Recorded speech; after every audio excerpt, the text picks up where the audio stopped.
And we are live. Hello, everyone. Super excited to be here today with a wonderful panel talking to two women who are truly transforming the technology landscape, Brenda Darden Wilkerson and Alexandra. You know what? I don't know how to pronounce your last name. Zatarian? Is that correct? Zatarain, so like in all languages. Zatarain. We're super excited to be here, though. I have lots of questions for them about their own journeys, their rise.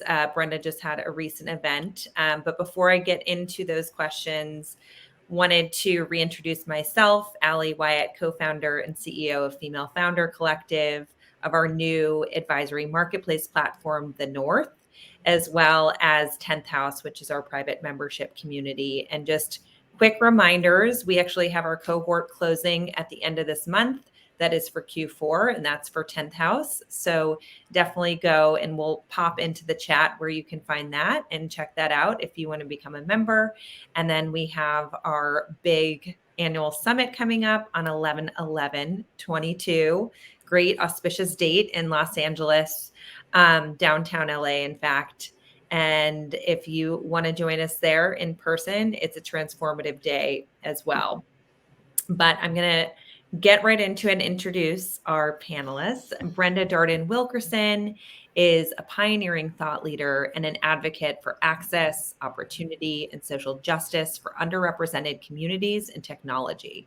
She serves as the president and CEO of AnitaB.org, a global organization that connects, inspires, and strives for greater equality for women technologists in business, academia, and government. Having a passion for education equity, she founded the original Computer Science for All program, building computer science classes into the curriculum for every student in Chicago public schools, and served as the inspiration for the Obama administration's National Computer Science for All initiatives, which is just insane. If I served as the inspiration for the Obamas, I think I could just, end it there. And then Alexandra, or Alex Zatarain, is the co-founder and VP of Brand and Marketing at 8 Sleep, the world's first sleep fitness company. 8 Sleep designs tech-enabled products, content, and services that make people sleep fit. In 2017, Alexandra was named by Forbes to the 30 Under 30 list of young professionals making an impact in the consumer technology industry. In the same year, she was a speaker at the Forbes Under 30 Summit on the topic of longevity, sleep, and technology. And in 2022, 8 Sleep was actually named, huge congrats here, this is another crowning jewel moment of a career, was named to the Fast Company Most Innovative Companies list. So welcome, welcome. I'm super excited to have you. And we were talking a little bit before this about the big conversation that I often have around technology. And I have it for both of you. So I want to get sort of what your thoughts are. But there are a lot of preconceived notions about what science and technology and anything under the sort of STEM umbrella are. So a lot of times people don't even know if they're in the tech industry, right? Can you both speak a little bit to what careers look like in tech and the diversity in what tech companies can look like today? And what are some spaces within tech that you feel women perhaps are particularly able to excel at? Do you want to start, Alex? Yeah, I definitely take it. Well, I think, I'm sort of the example of what it means to be in tech, or you may not be a person that was fortunate enough to go through Anita B's programs in computer science when I was a kid, because I'm a marketer. I studied communications in school and I became an entrepreneur in a tech company. And we do hardcore tech. It's hardware, it's software, it's machine learning, right? But I lead brand and marketing. And I think for all of us who are in spaces, whether that is marketing, finance, operations, supply chain, right? There's a lot of areas in tech companies that may not be the ones that are building the code, writing the code. We're still in the industry. And I think it's important that we own that and that we understand the crucial role that we play. I always think it's so important to have multi-representation in all of these areas of tech as well, not just in engineering, because ultimately what I see in my team is we are responsible for telling the story of our products, for bringing it to people. And no matter what you build, if people don't use it, it's not really a business and it's not going to have an impact. So I think that there's a lot of areas in there where we also need to sort of understand the space that we have to come into the tech industry in those roles and the opportunity to make an impact just as much as the engineers that are building the products. Then Alex, I have sort of a follow-up question to that for you. And you're different, right? In that you started this company, right? You're the founder of the business. But I think a lot of people might be overwhelmed, even as a marketer, to say, I don't like, how would I actually be able to market a product that I maybe don't understand? Or that I don't have an expertise or background in. I'm not an engineer or technologist, and I've never sort of studied that space. So am I equipped to do so? What would be sort of your response to that? You're certainly equipped. I did not understand anything of what we do now. So I think everyone is equipped because you do have a certain toolkit at your disposal. There is something you're good at or something you want to be really good at. You just need to apply it to the specific company in which you're working on what you're trying to build. And if I go back one step in my career before Eight Sleep, I was actually working at a financial technology company that I understood zero about when I joined them. This company is now a unicorn. They build a platform to give access to independent wealth advisors into the ability to invest in like what they call in finance world an alternative type asset. I knew nothing about this. And what I had to do is I actually asked one of my colleagues and I said, you know what, I really want to understand what the company sells. I really want to know the details of like, what is an alternative asset? What are these independent wealth advisors? How are they different from non-independent ones? And not be afraid to ask those questions and go through that journey of getting educated as quickly as you can. And I can guarantee you, you'll be more than equipped to do the job, no matter how complex or simple the technology is. And Brenda, I'm sure you have a lot of responses to this, just Oh, I being do. in your world, right? These are probably the same sort of preconceived notions that you come up Yes. against and biases that, we might even have as women, right? Oh, we definitely do. Right. Right, we definitely do, and there's so much richness here, and I could put underscore everything that Alex said. I think that the important thing to start with is when you think about tech companies, we as women and people in general are kind of stuck with that kind of 1968 image of who is a technologist, and so therefore we think of our part in tech in terms of that, right? And Right. what I love is that technology only works if it is connected to the people that it's meant to serve.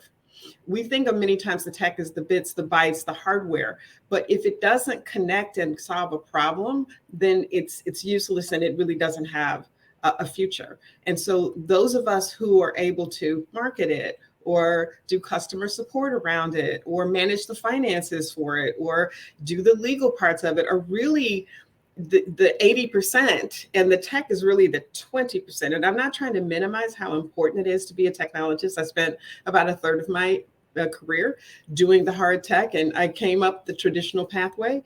But very quickly, I went to the other side of being that go-between between the nerd side and the people side, making sure that the people understood what this was for, and that we kept the nerds who, stereotypically didn't want to talk to people informed about why this product exists in the first place, what it needs to do ethically to make sure that we are playing chess, not checkers, with people's lives who are using the product, et cetera, et cetera. So I think, to the original question about where are we uniquely suited, first of all, I want to say we're suited to be everywhere. We can do everything, and we do.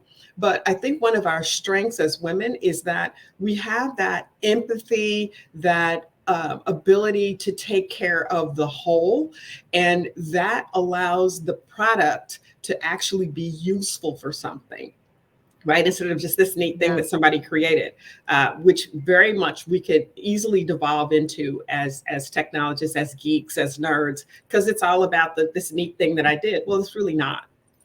It's about, does this serve a purpose? Does this serve humanity? Because that's the highest and best use of tech in the very first place. Yeah. As you were saying that, Brenda, I was kind of thinking, and this is a little bit esoteric, but technology is in a sense humanity, right? Everything that we're solving for are these big human needs. Right. And how do we make it more efficient? How do we better serve humanity with those solutions? Alex, I want to come back to you because I think it's super interesting. You are, as you said, the VP of brand and marketing at 8 Sleep. And a lot of our founders ask, how do I go about thinking of my role within the company? How do, am I supposed to be the CEO? Should I be the COO? Should I be the CTO? Am I the CMO? There's so many different sort of key roles to move the company forward, but it's really hard to be self-aware as a founder to say, this is where I'm going to be best suited to help the organization. Can you talk a little bit about your journey and how you came to that specific role, and maybe your thought process along the way? Yeah, I think the one thing I've certainly experienced in the past, like maybe many women relate to, is the idea that, oh, because you are the woman in the room, you must do marketing. Well, in my case, it really was what I wanted to do. Like no one forced me to get in that role. And I was asked to join my co-founders because that was what I was bringing to the table. That's my passion. I decided to live in this world since when I was a teenager. So but I know that that's something many of us may struggle with, right? I have had moments when maybe like you go into a room with investors and they'll like talk to everyone. It's like, oh, you must do marketing, right? And then you sort of like, oh, did he say that because I'm a woman? So I know it's like a struggle when you're choosing your role, especially as a founder, to really determine, well, what am I good at? Or maybe like, am I fearing going into the full position of power of the CEO because of some other thing happening in the back of my mind? So it sort of goes to what you said, Ali, like you need to know yourself, and it can be a journey too. And you shouldn't be afraid to change your mind along the way. So in our case, when we started the company, we knew the role that every one of us as founders was going to take on, but we also talked very clearly to each other about the fact that at some point in the company, these things may change. We may not be the people best suited to do those roles anymore. And maybe you'd have to step into something else. And just knowing what type of relationship you're going to have with your company and your role at the company as a founder, and with any co-founders you may have as well. And it really is like building a company it's like a long-term relationship. It's very emotional. You need to be willing to open up those emotions and understand what's driving you to make the decision. I know now, after 8 years of joining the company, I work with my husband. He's a CEO. He's one of my co-founders. Just seeing him go through it, I know that I wouldn't probably like being a CEO because of what I see him go through. And I've done the work of learning about myself, what I like, what I enjoy doing day to day, enough to be able to say that. So maybe sometimes you do have to try it out and then not be afraid to change it up if that's not well suited for you. And so how many co-founders do you have? Is it just your husband? No, we're 4. You're 4. Okay. So you have 4 co-founders. And was that a really natural process for you? Or was it like a sit down discussion? Everybody sort of wrote out, here's the role that I want to play within the organization. And then you sort of saw where there was overlap or not? It was kind of natural because of our previous experiences. And one of our co-founders is actually no longer active in the company, but he's a co-founder, of course. And so that was also part of the conversation, right? When people, maybe the organization outgrows you or they outgrow their role and there's no other new position for them. But in our case, it was natural. I do know many other co-founders who have to delineate it because maybe their skill sets are much more overlapping. So they have to sit down, and that's always my recommendation. You want to define the roles from the start. And there are people who may end up as co-CEOs, but even in that case, you want to be able to say, well, as co-CEOs, what does each of you own? There's nothing like clarity to really be able to operate at any size organization. So you want to have clarity on what you're responsible for. I love that. It couldn't be more true. One of the most important things for execution. Brenda, I'm going to come back to you. So you all might know, but Anita B actually has an incredible event series that they do called Grace Hopper.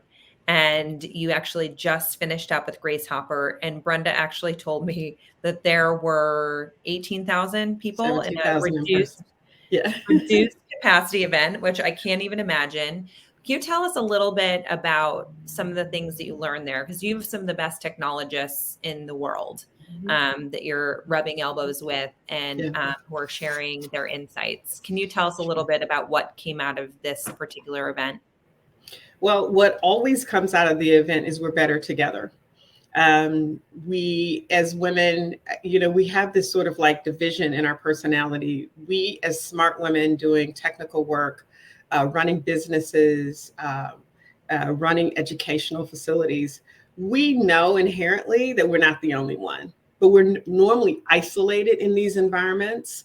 And so in our minds, there's this sort of like pull and tug that, well, maybe there's something up with me or us, because why am I the only one? And so this war is always going on. When we get together at the Grace Hopper celebration, and there are 17,000 of us to look at, and we're doing amazing things. We're running our own companies. We're leading groups. We're innovating. We're doing things that most people don't know about. And then there's a stage for us to learn of those amazing things that women are doing, have always been doing. The physical nature of being there is transformative. And we understand, oh, I'm not alone. And the narrative is actually false. When people say they can't find anybody, I always want to show them a picture of one of our celebrations. Like, where are you looking?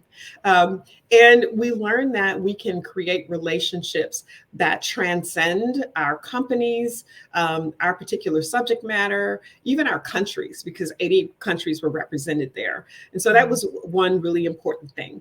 We have the Abby Awards, which we created to give a stage to women who are doing amazing things. And it's always just overwhelming just how technical women are that win these awards, but also the problems that they're solving. And so what comes out of that is people go, wow, okay, if she can do it, I can do it. And they find each other. I've had people say, I found my co-founder at Grace Hopper Celebration, or I found my CTO or my CFO at the Grace Hopper Celebration. And we learn that we can create that community that we normally aren't socialized into. I mean, can we just admit that, our society socializes us? We learn about princesses, and normally there's only one. Right. And so we're taught, and, inherently to strive with each other, which has been to our detriment. But we come together and we go, no, we're better together.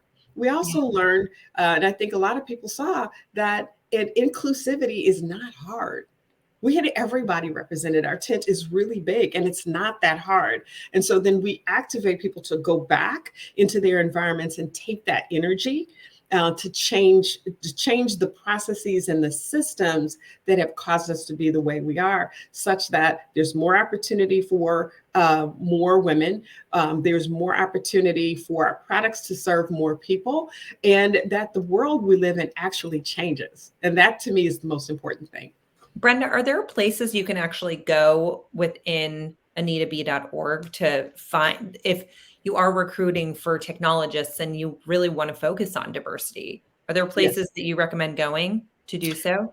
So we that's part of what we do. So our customer base are the women technologists, of course, but also companies in any institution where women learn, get funding, do work, etc. So it's a pretty big tent. And so part of what we do, we have a partnership program where companies can come and say, how do I recruit? Or I want to recruit. Can you help me recruit? Yeah. But the first thing we try to do is say, well, what's your culture like? So that when you recruit, you don't create this revolving door situation where you don't create a situation where women close their laptop for the last time and say, I'm done with this, I'm out of here. Right. So it's a holistic approach to making sure that everyone gets an opportunity to not only participate, but to have an impact that they would uniquely be able to do. And I think Alex talked a lot about the fact that some of it is in even defining what a tech person is and broadening that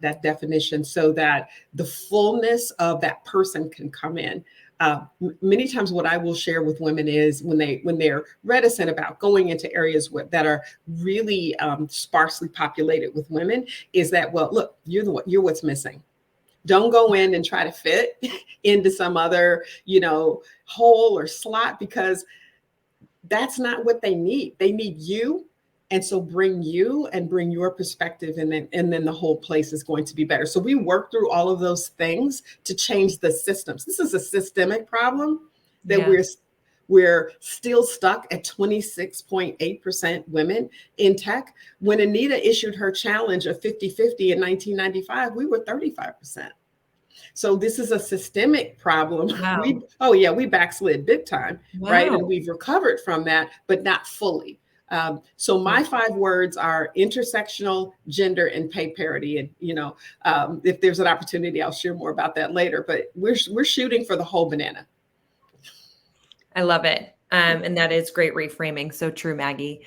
The other question I have for you, Brenda, this is again for you, is you've talked a lot about the importance of upskilling, especially within technical organizations. How does that increase productivity as well as innovation in your mind? And why is it so important? Sorry. If you have more tools with which to use to lead with, you're going to be more innovative. The old saying, if you're a hammer, all the world's a nail.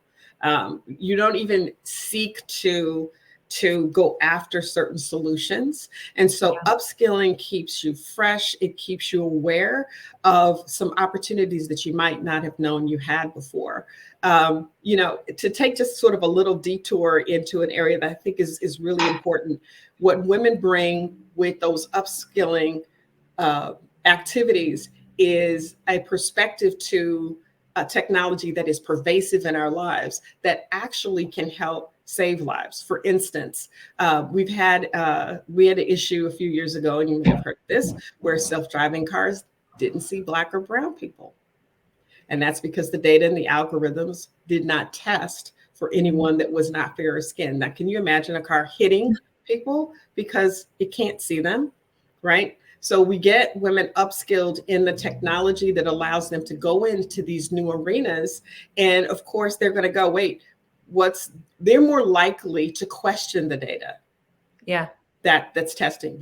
There's an amazing book that I think we all should live by. It's called Invisible Women by Carolyn Criado Perez. And she talks about the lack of women in data across so many different areas. And having women on the team is going to bring that perspective, because you're going to go, wait, what's missing? Somebody's missing here. We haven't taken into consideration these folks. And now I'm going to use these additional skills to make sure I'm at the table, to make sure that tech is tight, ethical, and ready to serve. I love that. And Alex, I want to actually pivot over to you on that note, because obviously you're looking at data probably all the time, and that's informing some of your marketing strategies. And I wanted to get a sense, given your background in marketing and your role within the organization, how things have sort of changed and morphed from a strategy perspective over time. Because probably starting off, you didn't have a lot of money. Maybe there was a higher price point for your products. Can you talk about that journey and sort of how things have changed over time as you've raised capital, or maybe as your customers change, as your product has changed, on how you've educated too on the importance of your product over another?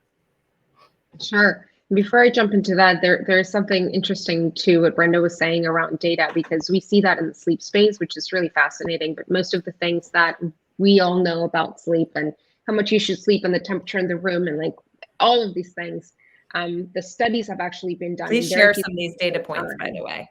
Yeah. So, people say like, oh, you should sleep in a room that is 68 degrees, or you should get 8 hours of sleep, like all these things. The studies are conducted in few subjects at a time. And for the most part, especially in things related to temperature and sleep, which is what we focus on right now with our current product at 8 Sleep, women tend to not be represented in those studies because our core body temperature changes throughout the month as our cycle goes by. And so what do scientists do? They just don't include us in those studies because it would make really hard to sort of normalize that data and analyze it. And so it's just, to me, it's been that fascinating, eye-opening moment of be like, well, we have the opportunity with our products to sort of bring some of that science forward and really understand what's happening with people all across the world of different backgrounds, different sizes, different, everything, to just say, this is what sleep actually looks like.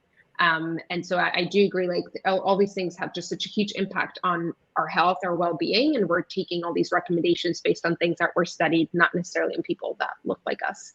So it's a really important point, and we definitely have a lot of fun at 8 Sleep thinking about how do we make all of our internal testing and all of our product testing and all our algorithm building diverse, because we did have cases, speaking then back to your question of the journey, where earlier on when we didn't have a clinical team yet, we didn't, now we have women in our clinical team are doing this validation.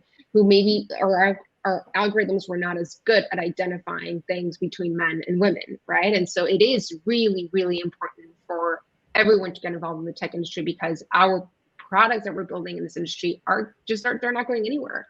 Technology is only going to become more pervasive and just part of our lives. So sleep is a big one, but everyone out there building products like cars or things for babies or things for the kitchen, every one of these things need to have our perspective in it. So for us, the journey has changed a lot in the different phases of the company, right? I was mentioning about building algorithms, and all these things become are more challenging at the beginning, but they also just become more complex over time as your user base grows. We are a venture-backed company, so we did need to raise capital in order to just build this hardware business. Yeah. So the main challenges, I would say, have been what you were mentioning around educating consumers. We built our own category. So how do we explain to people what it means to install technology in your bed and what this can do for you? So just category building is really complex, and anyone who has done it or is going through it can probably empathize with that journey. And it takes time and it may take money, but more than anything, it really takes the ability to understand your product well and who it's built for, who does it resonate with today, who is it solving a problem for, and just going back to those simple basics and starting from that niche core center of our user base and then expanding over time. And the worst enemy of that process is usually comparison, where you are comparing your own journey to others. And in our case, we were building this category and it's a slower burn, and then you're seeing these brands that maybe just launched like a pillow or a mattress, and they're great products, but they're simpler and they're things that people already understand and search for, and they're growing, and their charts look very different than yours, and you're constantly comparing, and that can drive you to make decisions that in many cases may be mistaken, instead of just sticking to why you're building and who you're building for. So that is one side. And then the other side that has changed over time is hiring. We always say at 8 Sleep that the team you build is the company you build. And that's why people are so important in our world, and bringing the right people into your organization. And for us, right, it's just people who want to build towards this mission. There's nothing else that makes you right or wrong, rather than just, do you really like what we're working towards? Do you agree with the mission of us? In case our mission is we want to make the world sleep fit. We want people to sleep better because they will live better. And if that's the case, then this is the right place for you. And it has become easier because as the brand has grown, maybe more people know you, or they have used the product and now they want to join the company. Instead, at the beginning, you're trying to convince people to join you on this crazy journey that has no traction and no revenue yet. It's so interesting. I love that quote, though, that the team you build is the company you build. And I've always been just a huge proponent of that I had a former manager say that everyone is replaceable, and that I put too much emphasis on people, the people on my team. He's like, we have to build a company that is where everyone can be replaceable, and that's not hinged too much to certain people. And while I agree, you don't want to, make sure that you're too hinged to one person. I think that people are absolutely essential, and, at least our team is invaluable. So I love what you said, and also sort of checking in time after time as the company grows and morphs and evolves on what that looks like. I want to go back to you, Brenda, and talk to you about something that you mentioned, right, which was intersectional tech equity. And sort of what that is. And because I think as founders, specifically within the tech industry, we can all play a part in doing that. So what does that from a tactical perspective perhaps look like for women to sort of create the future that we want to see and want to be part of? Sure. As I said, my 5 words are intersectional, gender, and pay parity. Part of the challenge, and Alex, you spoke to it, when you look at the data, is it's generally either homogenous or it's not disaggregated. And so things are happening within whatever that ecosystem is, and assumptions are being made that are not necessarily correct. In your case, you said, there's this data that's based upon probably a bunch of guys, let's just face it, and what happened with them, or even if the women were in there and they were probably small in number, and so their results were seen as, the edge case or the anomaly, right? And so when you start to think about the intersectional nature of it, then you understand that these intersecting identities have impact on everything. It has impact first within your company in how well the group is representative of the public that it is serving, right? And so when I work with, I want to first speak specifically to sort of like what has traditionally happened with founders, the ones that get funded, which are generally men. They think of themselves as, I got this great product to create, and I'll get to that HR stuff later. And so they start to add people with the affinity bias that look just like them. And by the time they get to it later, they're 50 or 60 people. And at the time you do 50, you're already set your pattern. And then you want to fix it. And it's too late. So the best thing we can do is to think about making a very clear, diverse team with background, experiences, ethnicities, gender from the beginning, to be very, very intentional about this, because it's only going to, your company's only going to grow from the seeds that you initially plant. And those seeds are your initial people that you surround yourself with. So I think by employee 4, we need to be thinking about it after your founders. So you add employees. If you haven't started thinking about that diversity, you need to think about it by employee 4. What happens with many companies is by the time they get to 25, 30, 50, there's this middle forming. And it's generally very homogenous, and then it gets frozen. And everything either comes in and blends in with that, or it bounces off of that. And that's when you start to have that revolving door. So it's about being intentional. I think we conflate diversity with so many negative things. If you think about a flower garden, generally it's the burst of a lot of different colors that makes it exciting. If you were just to see a sea of white roses, you go, that's nice, and it would get boring really quickly. Even a sea of red roses, it's when there's a mix. And so it shouldn't be a hard thing. So I would say count, but don't count. Many times people are like, I'm going to add a woman. Well, why is it a woman? Why are we tokenizing this? So don't count. And when you go to add someone who's different from your grouping, your original grouping, don't start then talking about meritocracy, right? Many times I'll hear all of a sudden when it's time for men to add women to their team that, oh, we're a meritocracy. Well, did you say that when you added your buddy who you drink beer with? Was that a meritocracy? So it's like being very clear-headed about what your biases are. Yeah. And making sure that you're addressing them along the way. And I think you do that best as a whole person. When you feel really good about the fact that you're doing what you're supposed to be doing, then it's easier to add people who should be doing what you need, not who look like you. So I think that the thing that I really want to leave with people is it has to be intentional.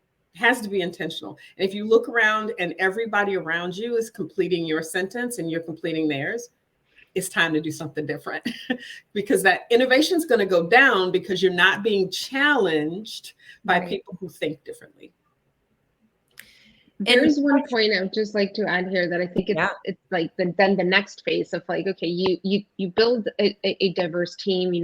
I think everyone should by now understand the benefits of that for an organization. But the other thing I've encountered being on that side of like hiring a team is the importance of being intentional with the pay parity part. So when people do come in and they're applying for a job and they may tell you like what they're aiming for. Like if you know where they should be and who they should be comped against inside the organization, it is our responsibility as leaders to put people at that level, even if the gap from what they're asking for to where they should be is too large. I think that is part of that. What Brenda was saying is like, you need to feel good with yourself. And, a way that I frame it to myself as a business, we're like, you're always making decisions based on what's best for the business, right? That's your sort of fiduciary duty. But it's actually really important for the business that there is that pay parity, because if this person finds out that they're not, they're going to leave. And then at that point, you're just back to square one. So like, if you just think about it as a leader, just from that framing, it is the right thing to do, because you want retention. You want these people to come in. You don't want them thinking about how much they make. And if they make less, you want them focused on the work. So the pay parity part is in that next phase of that building a diverse team. Making sure that you are building those bands and that you recognize people at the level that they should, even if they were not aware where they should be or they were not asking for it. Yeah, thank you so much for bringing that up, because that's an important thing to share, because that's part of my 5 words, right? And, I would want to say that it's something that never stops. You're always having to check. You hire a new person, you've got to be very, careful that you don't, you're not going so hard for them that you mess up your parity. But if you do, you've got to bring it back in alignment. So it's something that we have to always be working towards. I think it's important for us to think not just for our company, but for the societies that we're building. The impact of the lack of parity is horrendous on women. We retire with less assets. 70% of the poor people in the world are women, because they've worked for less dollars over time. We did our top companies report, and we looked at the pay parity and what it does over the stages of tech women's development. And somehow it starts out about the same. It's always a little higher for men, but then it just gets worse as they progress, and they make less and less money. Even as CEOs or presidents of colleges, which is something that we who are now in charge of our own companies can contribute to fixing. And question for you on that intentionality that you are referencing, because you said to be intentional, but not to count, right? So what is that sort of in between, right? Because I think otherwise what can happen is it might be easier for you to be able to recruit from somebody that looks like you, right? That maybe is like directly in your network. Yes. And so you do have to be intentional of stepping outside of that network, looking in different places than perhaps you have historically. Sure. But also the reality is, as a founder, you're up against a clock, right? Where money is burning every second. So, time is money. And, sometimes you sort of rest on efficiency. So I guess my question is when you talk about intentionality, but not at the same time looking at numbers, can you speak a little bit more to what you mean by that, Brenda? Yeah. So many times people will count. I'm going to intentionally get a woman. And so I started out by saying, why is it a woman? And then why are you bringing people in ones and then spreading them out all across your company such that they're still isolated? Yeah. So count you should be counting, but don't be so. What I see is people are more worried about looking like they're over indexing on diversity than under indexing. It's almost like that's when they start talking about, well, Asians are only this percentage of the population, therefore. They don't do that when they're talking about white men. So it's like, count the number, make sure that you're bringing in numbers, but don't start that nonsense. Don't start trying to give yourselves upper limits that will begin to create a culture, because the person getting hired will notice that, and the people in your company will notice that, and they'll start to treat that person. I have a colleague of mine who's never met a degree that she didn't have to have. She's got 5. And just a brilliant, experienced individual hired into this startup, was introduced as a diversity hire. Right. And so it's like, what is she after that? Right. And it's like we have to be intentionally thinking about, are we hearing ourselves? What are those rooms, those echo chambers that we live in that are really keeping us at 26.7% women in tech? That doesn't just happen in nature, right? Women are actually earning more degrees than men, not necessarily in tech yet, but across the board. So the fact that we still, and we're over half the population. So it's like that intentionality about counting and saying, yeah, bring in a number of women at a time if you can. Now, to your point about founders are busy, I think that's where their networks come in, right? It's just like part of your learning as a founder and continuing to learn is to put yourself around people that you can, that are smarter than you or further along than you or have done more than you or differently than you, so that you can tap that person and say, hey, I'm looking for a CFO. Who do you know? Right. And, I'm looking for, here's my team. I'm looking for, I'm looking to supplement my team, however you want to put it. So ask for help, right? I mean, sometimes we get so busy as leaders and founders and we just think it's all up to us. And that's when we turn around and we point to people that we know. And I'm not to say that that's not, I mean, I've done that, right? Sometimes you've got to do that. But when you're trying, half the time or a third of the time or 60% of the time, try to do something different, tap your networks. Yeah, I love that. And I'm going to go back to Alex on a point actually that Brenda, you brought up, and that's how few women are venture backed and are able to get to that point of funding. And you specifically have, like you said, somewhat of a hardware business, right? So can you speak to the process of fundraising and how you believe you can become a venture backable company, even if perhaps you're not positioned that way right now? I think a lot of women go to market and they actually have a very venture backable company, but they're not sort of presenting it or packaging it as such. Yeah, I think that the stats that we all know about venture dollars are just dismal, and they seem to be getting worse since like 2020. And especially then for women of color, I'm from Mexico, and so English is not even my first language. And I think for us, it's even another layer into that. We're a very tiny percentage. And there's a few things that I always share about this topic. And the first is acknowledging that I am not doing the fundraising. 8 Sleep has raised over $160 million. I'm not the one fundraising. And I think that that's important to share because I don't want anyone to think that it is me having to do that. It is my co-founder or CEO, who is an Italian white male, right? And it was still very hard for him because he did come from, speaking about the networks, those networks. We all came from outside the United States. We didn't go to college in the United States. We didn't know anyone. And so it's hard. So I can only imagine how much harder it is for those of us who are even more detached from the ability to get into those networks. And there's a few ways to go about it. I think the first is understanding whether your business actually should raise venture capital, right? You need to be really honest with yourself, because the expectations of a venture investor are that your business is going to grow really fast and that you're going to bring a big multiple of return on their investment. And that may not be what you're looking for. That may not be the lifestyle that you want to build for yourself. That may not be the pressure that you want to have on your business. That may not be what your business model is really able to take on. So it's like sometimes it's become a bit of a vanity to say like, oh, I raised all these venture dollars, but instead people can build amazing businesses without that or with other sorts of funding. So that is step number one. It's not anything important or relevant to say that you raised money. You just need to build a business. Then the second one is, if you do realize that your business should be taking on venture backing, then it's first identifying the right investors for you.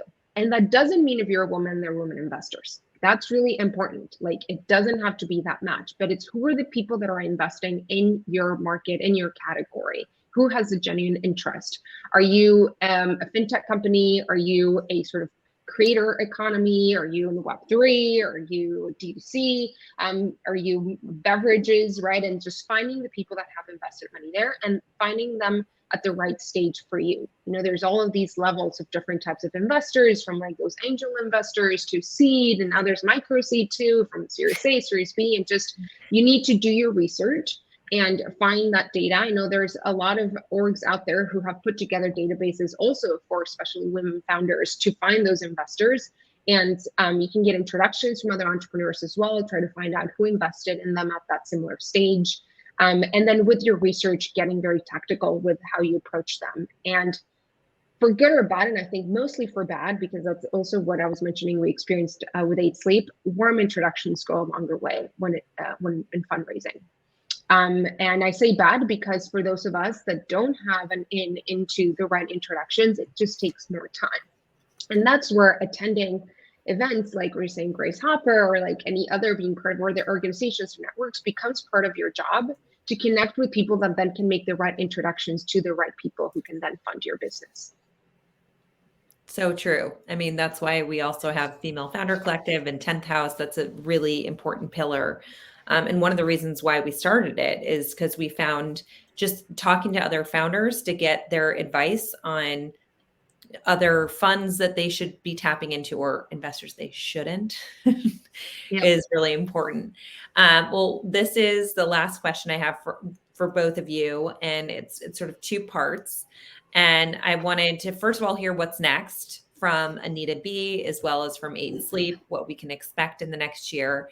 And then maybe one sort of transformational piece of advice that you've gotten as a leader of a business that's really helped you along in your career. And Alex, you already left us with an amazing quote earlier about people and that really being your company. But if you have anything else to add, that would be great. And I'll start with you, Brenda. Well, I love that Nelson Mandela quote that says it always seems impossible until it's done. And so what I love about female founders that I know is that we take on impossible areas that our world, our population needs. And hats off to you. And you can do it. And many times you won't hear others say that. That's why that network, getting around those spaces where people can encourage you and you can see others who have done it, is so important. What's next for me is to continue to ring that bell. Right, is to lift up the women who are doing amazing things, to first of all give them their flowers, but also to encourage others that they can also step in and solve important problems that others who traditionally are not going to do. Many times funders will say, I forget the guy's name on Shark Tank, well, I can't relate to that problem, so I'm not going to fund it. Right. Yeah. That's a problem. And so, I want to encourage those who are stepping out and saying, I will be a funder, whether it's at the angel level or whatever it is, as women or people who we call our allies, thank you, keep it going. So I'm going to be pushing that button. I'm also going to be encouraging technologists to use their power to make sure that the world that we live in and create for is just and works for everyone. And so we have a policy arm where we lobby for the types of things that make it more possible for women to innovate, for women to continue to work. We know the pandemic was hard on women in terms of having childcare and many of the other supports that they need, and also family care for men so that they also can have time off to do their part, right? So I'm going to be working in those spaces to put that glue together, because as we started this conversation off with, it's not just about the tech, it's about all of the important things that go around it that make it useful to humanity. And that's where you're going to find me. Love that. Thank you, Brenda. Beautiful. Alex? There's another quote that comes to mind that I don't think it's something anyone specifically said to me, but I think it's what I have been able to be fortunate to gather from my co-founders, but also mentors, advisors, fellow founders. And it's this idea that you really are capable of doing more than you think you are. And it's important, especially as women, that we've been raised in many cultures with a lot of doubt, to remind ourselves of that, because that is what's going to make the journey beautiful, to see, wow, like look back, I actually was capable of doing that I was doubting about myself. So always just remind yourself of that. And if others can do it, you can certainly do it too. And what's next for us? Well, we will continue to build this business. At 8 Sleep, we always say we're here for the long run. Like, we really believe we're building a not only a category defining company, but something that's going to change how people think about sleep, the way they invest in it, the way they spend time on it. And we want to make sure that as we grow, then we start building products that can reach more people, which means, from pricing levels to types of products, like all of that will definitely be in our roadmap. And we hope one day to be able to be the company that was able to give the world better sleep and better health. Love that. Well, ladies, we are so appreciative of your time, your wisdom, of the organizations that you're building to hopefully make all of humanity better. And thank you on behalf of all of us at Female Founder Collective and all of our members who are listening in today. And we can't wait to watch you continue to change the world. Thank you. This has been great. Thank you so much. Bye, everyone.